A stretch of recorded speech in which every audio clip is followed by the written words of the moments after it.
Good morning, everybody. Good morning. I'm Ann Christensen, a licensed prayer practitioner at Light on the Mountains.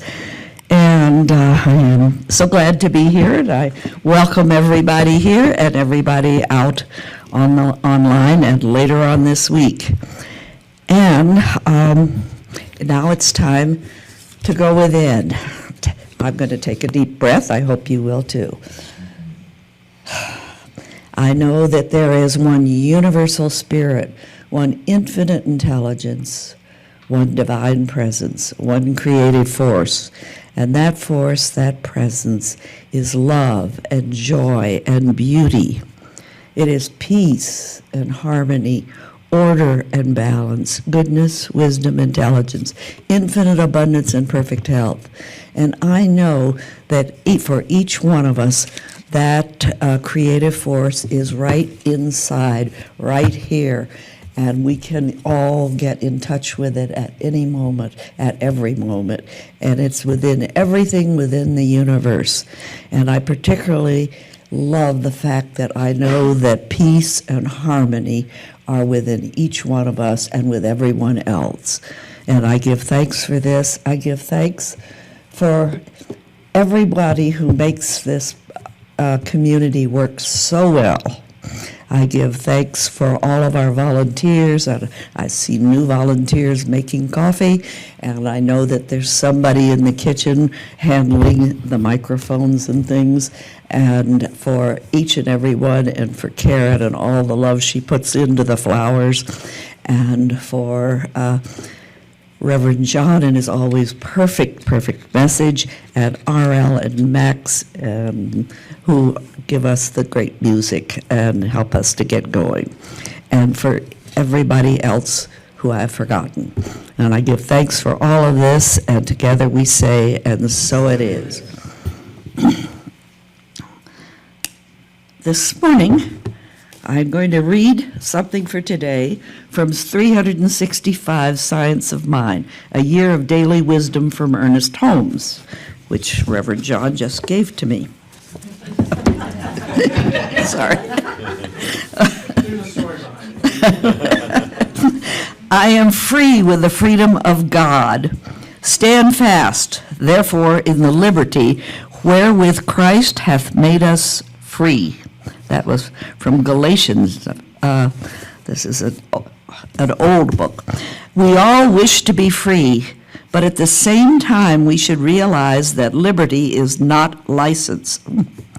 To say that we are free with the freedom of God does not mean that we are free to do that which contradicts the divine nature. We are free only in that freedom that God is, the freedom to be alive, to enjoy living, to enter into the activities of everyday living with enthusiasm and interest. We are free to love and to be loved. We are free to give full and complete expression to every capacity we possess, provided this freedom harms no one and hurts no thing. This is freedom enough, because if we were free to do that which is destructive, we should ultimately destroy ourselves. And in so doing, we would not only deny, but would defame the nature of divinity itself. Therefore, we always pray, thy will be done. But within this will, we know there is scope enough for self-expression, plenty of room to move around and express life to its fullest. I am free with the freedom of God. Today, I manifest this freedom in joy. I think of it with deep gratitude to the giver of all life and with a deep inward sense of my union with the whole.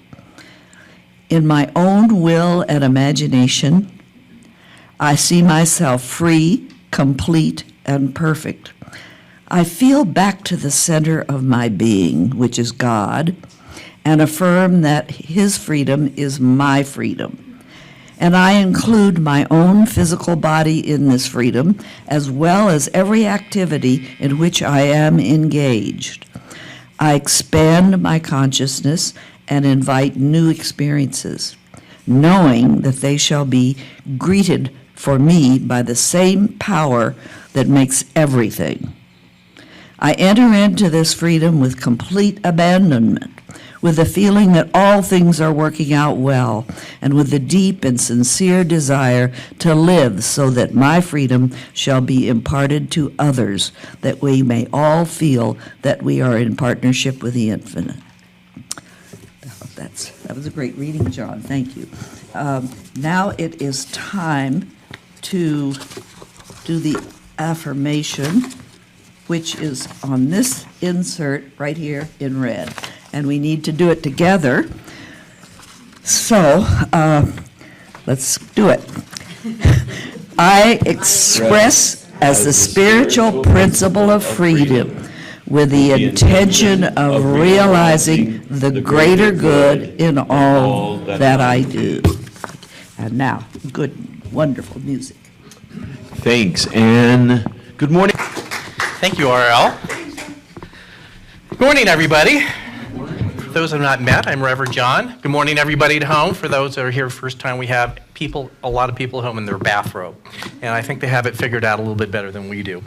So, good morning. First, I just want to acknowledge for those who, especially those who don't know, we had one of our longtime members pass this week, Connie Graybo.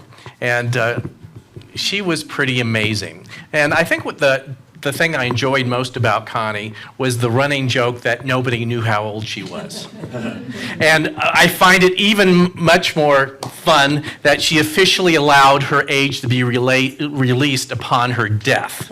Of course, I think Anne told me that she's been 96 for 5 years now. Yeah. So she was 101. God bless her. She was just amazing. She probably attended about every class I ever have given here and was the most inquisitive student you ever had. She just had a mind that you couldn't believe, and just amazing. So wherever you are, Connie, our blessings with you. So happy 4th of July weekend. And for me, it is a time to acknowledge and celebrate the vision statement of our country. Now, which is a completely different discussion of the level of freedoms we may or may not have. In fact, that is an ongoing discussion in our country, which I think is very valuable. So, first of all, our vision statement from the Declaration of Independence is that all, unfortunately, men or people are created equal. So what is a vision statement? Now, I acknowledge that they were not treated equal at the inception of our country, and we still don't have full equality now. But let's acknowledge what a vision statement is. So a vision statement is who you aspire to be at your best. It is who you aspire to be regardless of the physical circumstances. So a true vision statement is something that is constant, that even as the world changes, as your life changes, as anything, community changes, that you can always look towards the vision statement of who are we at our best? Who do we aspire to be? And certainly as a spiritual community, we have our own vision statement. And what we do changes from year to year all the time. But we always have to go back to, if we're questioning what should we be up to, what is our vision statement? And we have it right here. We are a spiritual center that empowers personal growth and community transformation. So anything that we do in some way has to have that as a touchstone.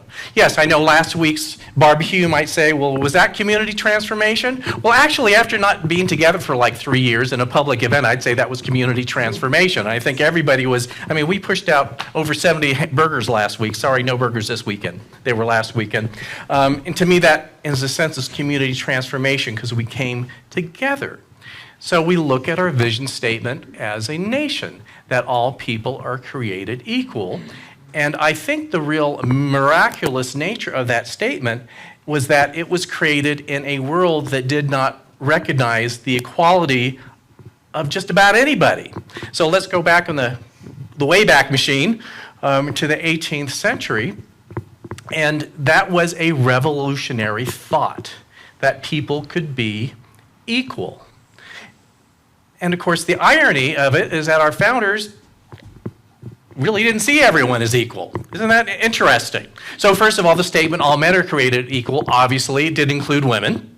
And I think the holdover from that period, I'm sure you've all been at weddings at some point. I officiate a lot of weddings. A portion that I don't do anymore in a wedding, unless if someone really wants me to do it, there is, quote unquote, the giving away of the bride. It's like you go from your father's house to now your husband. So it's like maybe there's 2 seconds of freedom in there before the Passover is done.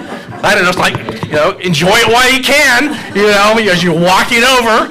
And of course, the whole thing is that she would go with the dowry, like, cows, chickens, loose cash from underneath the couch or whatever. And that was the idea of freedom for women. It's like you didn't even often get to choose who you married. Another tenet of our country is freedom of religion. But if you go back to the inception of our country, if you were Jewish or Catholic, there weren't a lot of doors that were open to you. So there was freedom of religion if you, were in the right religion. And so we struggle with those things today, and of course, what has often been referred to as the original sin of our country of slavery and having an enslaved people, pretty big out there of not having equality. But I honor our country, and I honor the inception of our country and our founders, because seemingly out of this nowhere, of this soup of inequality, there was at least the seed idea and vision that equality could exist. And it's just kind of mind-blowing to think that you would hold two opposite ideas as true in your mind. Yes, equality and, but that doesn't apply to you and you and you and you and you and you. And if you do a little research on the internet, even up to today, it's interesting the arguments you will find to say that people will feel that there was a creator that endowed people with equality, but we can create laws and rules that are contrary. And it's like, I don't get it. I don't get that conversation. But it, as a vision statement, is a seed idea that we continually go back to. That through all the messy discussions of our country, we go back to it. Obviously, people have different ideas of what that means.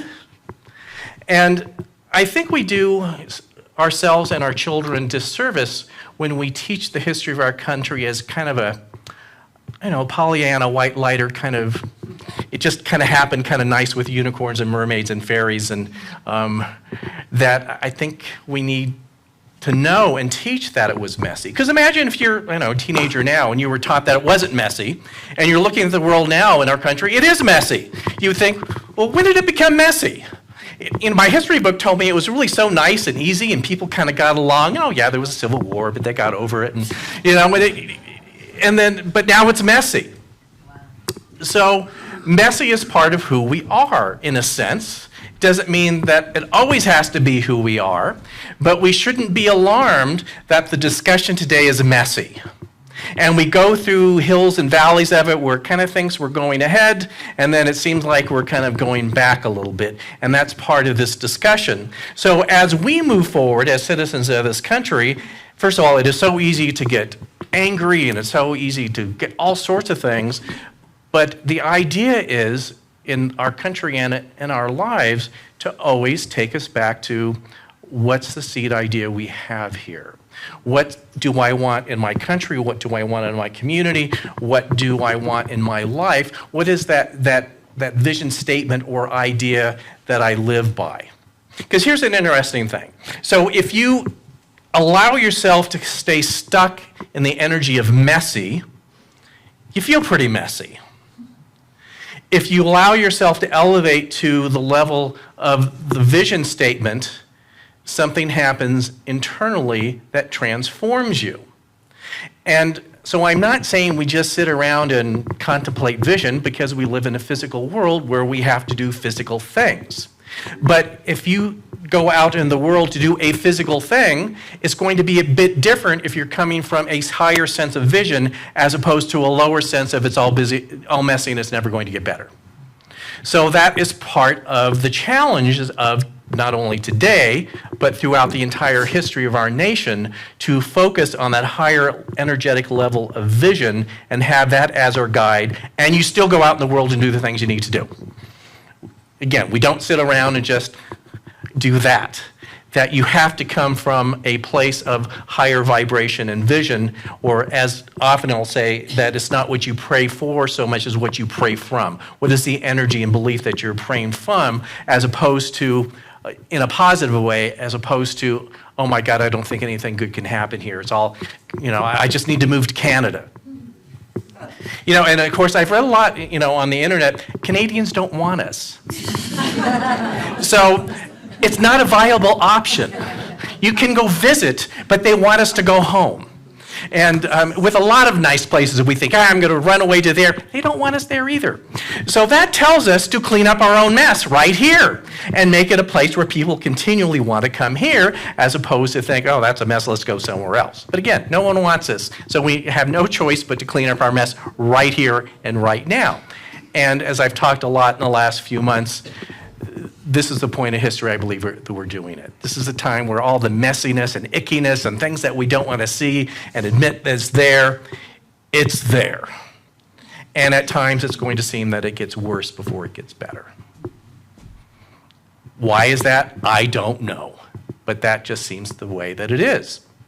So in this, within this core idea of freedom, let's look at the spiritual practice of freedom, the spiritual concept or principle of freedom, and how that not only relates to our country, but into our own lives.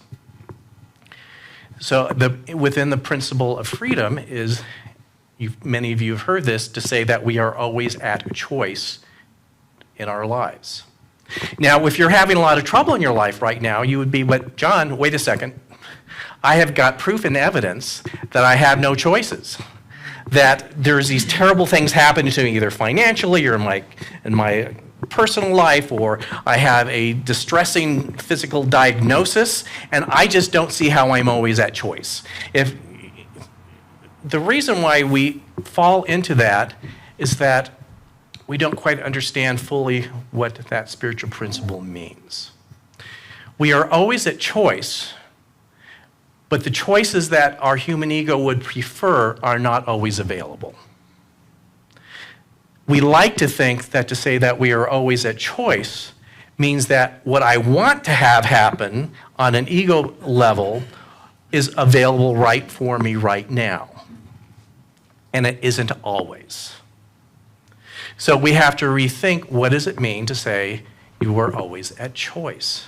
First of all, to realize that if you are in a difficult situation in any part of your life where you, let's say metaphorically, feel like you have painted yourself into a corner, it's like the only choice I have now is to wait for the paint to dry because I can't go anywhere.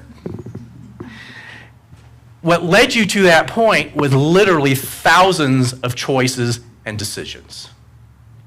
One decision did not get you into that painted corner. So as we start to exercise our freedom of choice, to realize sometimes it takes a little while to turn the ship to another direction.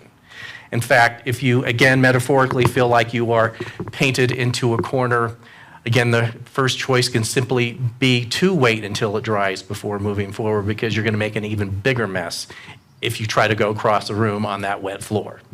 That's actually a pretty big positive choice, because, I don't know, haven't we all walked across the wet floor in some manner, say, oh no, I can do it. I know it looks like it's a bad situation. I'm just going to slug through this, and guess what? You got paint all over yourself and everywhere else in the house. So we have to start with the idea that we are at choice. I may not like all the choices I have right now. One choice I might make is to just simply be still and quiet for a while, to reassess what is going on, and to also reevaluate what is that energy or consciousness that I am choosing from. It's a lot to think about, isn't it? So at the core of this is the idea of prayer, and we look at prayer differently. So in our philosophy, prayer is defined as a movement of thought, a shift in consciousness. That I have a belief, and we have a philosophy we teach, that the only really thing that you can change through prayer is yourself. That trying to change other things and other people, kind of randomly, is actually kind of a waste of time. I mean, if you've ever had discussions with spouses, parents, brothers, sisters, friends, and try to change them when they were determined not to change, how good did that go? It doesn't go well, I have found. So using a prayer as a way of controlling other people's activities doesn't work. So if you've been doing that for a lot, you've got a lot of more free time now. Because it doesn't work, so you don't need to do it anymore. Isn't that freeing? Oh my God, I've been trying to change my neighbor for 10 years. Guess what? It hasn't worked, has it? So that shows you all that effort, you can do something else. It's a big weekend. Go to a barbecue. Stop praying for your neighbor to change. It didn't work. So now you can do something else. So prayer, in a sense, we use to utilize change for within ourselves and to show up differently in situations that we find troubling, challenging, and or in need of change on some level. That as we go into situations transformed at an energetic level and spiritual level, it can't help but shift situations that we go into. That I see it as, so it's not like you are trying to change someone by changing yourself. We are changing ourselves as an invitation to other people to say we can elevate to a higher consciousness here. That's how we do it. But there's there's so many different layers when we look at prayer. So when we think of however you approach prayer in your life. And even if you say, I don't do that anymore. We all do that. Every thought, every action is a prayer. It all registers somehow in the energy of the universe as a desire we would like to see fulfilled. So I had a great discussion this week in a book discussion group that I'm in, and talking about this. So as we talked about, when you are seeking to change others through prayer or through heated discussions like change, where are you coming from? Are you coming from the need to fix, or are you coming from the desire to see healing? Or in other words, are you trying to have a cure, in other words, a alleviation of physical circumstances? Or are you seeking healing? And we look at healing not as taking the right medicine necessarily, but healing is something very deep within our consciousness, within the depth of our soul, where it's changing the radio signal, if that makes any sense. It's changing the source of where you're coming from. So ask yourself, and again, I'm not going to ask for raised hands or you share with your neighbor or anything like that, that as you utilize prayer in any way that you do in your life, and again, whether it's giving advice to your next door neighbor even, are you seeking to fix something you have determined that you think is wrong? That's usually, let's admit it. We all do that, and we do it often. Let's just get it out there. We all do that, and we all do it often. So it's like, phew, I thought I was the only one. No, you're not. We all do that. Because it's a human thing to see something that appears to be broken and want to fix it. If you went out to your car this morning and if the engine didn't turn over, the first thing you would want to do is say, who do I know that can come over to fix it? You wouldn't say, well, I'll just pray on it. No, of course you're not. I'm going to call the mechanic. And get it fixed. I want it fixed. I want to get in the car. I want to go to somewhere. I want to go to Light in the Mountains this morning. And there's a parade tomorrow. I've got to make it. I've got to get it fixed. So it is a perfectly human thing to want something to physically work and to, quote unquote, be fixed. But we take it a little bit too far, in a sense, when we view the world and people around it. That we want to, through prayer or other means, to, in a sense, have them act and conduct themselves in a way that we deem as fixed. And so that's when it starts to get a little squishy. Maybe they're perfectly happy being in what we label as not fixed. And haven't you met some of those people? You just get come in your life and go, what was that? What are they doing? I have no idea what planet they are from. They need fixing. Here, be like me. That's kind of what we do. Be like me. And not looking at the parts that we may think needing fixed about ourselves. So as you know, trying to fix crazy Aunt Mary never worked. Trying to fix people in our lives never really worked. They might take a little of your advice and go back to who they honestly are. But the most powerful prayer that we can do for ourselves and for others is to just affirm and know that the perfection of spirit and the divine is within them. And if there are things within them that need to be healed or reveal healing in any area, you just simply support that and not have to make a decision on what that looks like. Isn't that even a little bit easier? I mean, haven't you thought about, again, Aunt Mary or something like what's wrong with them? How could I fix them? What would be the perfect thing to fix them? You don't have to do that anymore. To just affirm that just as the power and presence of the divine is within you, it's within all beings, and maybe they show up differently, and that's just their own business. And that in any time you want to seek to do prayer for anyone, and through a genuine thing, maybe they're in the hospital even, or they had a bad accident, or they're just at a time in their life that they just can't find, in their own estimation, the answers of what they would like to do, to just support them in prayer, to just know that the presence of Spirit is guiding them to the perfect right solution. So you don't have to know what the solution is anymore. Isn't that like a relief? You don't have to make up the solution first and then pray for it. Oh yeah, I think this would be the right thing for them. And start to energetically pray for it. You're again, look how much free time you're going to have in your life. You don't have to figure that out anymore. You just know that the power and presence of the divine is within them, and that the presence knows for them, and you energetically support them in discovering that. That's all that we can do. That's how prayer is actually really effective. In fact, as many of you know, we have a little prayer request box a little bit over there. And, okay, I'm not naming names, but some of the prayer requests are more about fixing. And we as our prayer practitioners, we just kind of shifted a little bit. We know that it would be a waste of our time to begin with, because you can't fix.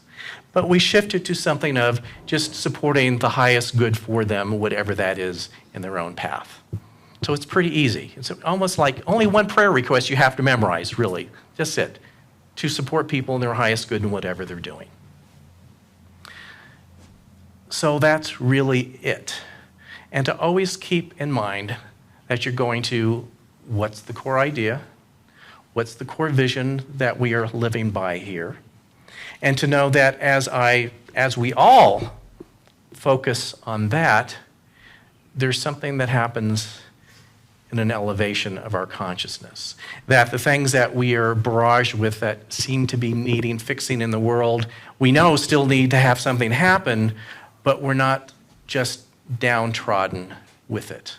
That it's just not to the point where we just want to put the blankets over our head and call it a day, so to speak. So what the inception of our country teaches me today, this weekend, is amazing things are possible. That out of a messed up 18th century world, and it wasn't just the Americas, the world, that we started a slow march to greater equality and freedom. And the reason why things, I believe, are so contentious right now is that even though people have such different ideas what that is, there still is, in a sense, a belief in most people in that seed idea. And again, we may see it very differently, but I think that's the commonality that we have, that there needs to be a sense of self-determination on many different levels. So, especially this weekend, you might be visiting friends, relatives who may not think like you. Shocking. Like it hasn't been happening for the last 3 years or 4 years at least. And part of that, first of all, don't fix, don't argue, have another hot dog. And know for them that they are being led by their highest good, even though you may not personally, as a human being, see it right now. Know that in your interactions with these people who, again, seem like aliens from another world, that you are being led by a higher vision and guidance of the divine within you. And I think if we can come to that agreement, amazing things will continue to happen. So let's go there and stay there. And yes, there's plenty of stuff we need to do in the world. Vote, picket, do whatever you need to do, but do it out of that idea of that higher consciousness, not out of that fear of, oh my God, it's never going to get better. So, happy 4th of July. Let's take this within and just pray it up. So, I know for each of us right now that we recognize the presence of Spirit right where we are, that it is fully present in each person in this room. It is fully present in each person in this planet, and fully realized in those people who exasperate us, who we disagree with, who we at times in our low moments just think we need to fix. But we elevate ourselves in our consciousness to know that that presence is fully formed within them. And we allow ourselves to reside in that higher vision of who we are, that higher vision of freedom for all, that vision that everyone is truly created equal with absolutely no exceptions. And so as we stay in that higher ideal, and as we stay in that higher energetic consciousness, we just trust, give thanks, and in a sense, we release this idea. We release this idea into the creative energy of the universe, and we just allow it to have the freedom to manifest in perfect form. And so it is.